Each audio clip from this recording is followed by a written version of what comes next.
I didn't feel like drafting, so this week we're doing another free tutorial that you don't have to print or project pieces for. Today I'm going to show you how to sew one of those twisted tops. They're just like the twisty headbands with added straps. I always base pieces cut on the fold so that if you want to draw a physical copy, you just use less paper. To figure out the width of the piece, I took my full bust measurement, divided it in half, and subtracted 2. That will give you about 4 inches of negative ease. If you want to go off my TikTok size chart, I calculated out a starting point for the width. This can always be adjusted for your personal preference or the type of knit you're using. And if you want it tighter, just cut it smaller. The length of your piece will be a little trickier depending on your cup size and how you want it to sit. I am adding a chart for suggested cut length based on your cup size, but again, just adjust these numbers to your preference and fabric. So you will only need to cut one piece of fabric from those measurements. That will be the actual top piece. And then you'll need 2 straps. The width of them can vary depending on how thick you want your straps. I cut these around 6 inches, so my straps will be a little less than 3 inches wide. Strap length can also vary depending on how snug you want them and your fabric choice, but here's just a quick suggestion chart for those. First thing you'll do is fold the straps in half, right sides together, and sew along the long raw edge. Turn them both right sides out and press the straps so the seam is facing up. Now we'll mark the top for the straps by folding the top over and marking the center point with a pin or a clip. Now fold it over again and mark both layers at the fold too.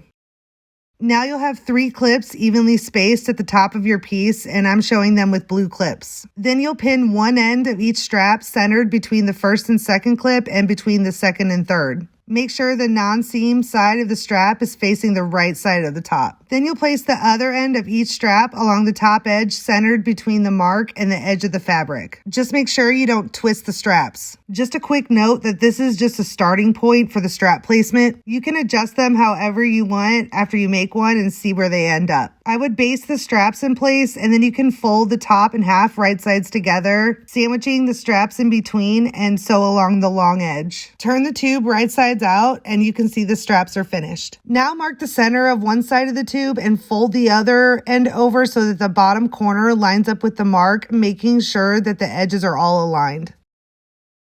Once you have that clipped in place, you can fold the bottom edge up and over and clip that in place too. Then fold the top edge behind the stack of fabric and clip it all so that the layers are nice and even. Then you'll sew along that edge through all of the layers. Once it's sewn, I like to add a few drops of fabric glue to the ends of the seams so that they don't come undone. Turn the top right sides out and you're finished. Feel free to mess around with the straps. I ended up doing another and I cut the straps 2 inches wide and sewed them like binding. And then I got real brave and sewed one without any straps at all. It's such a quick and easy top to make. Let me know if I should keep doing these no pattern piece tutorials or what you would like to see next. I'm having a lot of fun sewing these and I hope they're helpful for you. See you on the next one.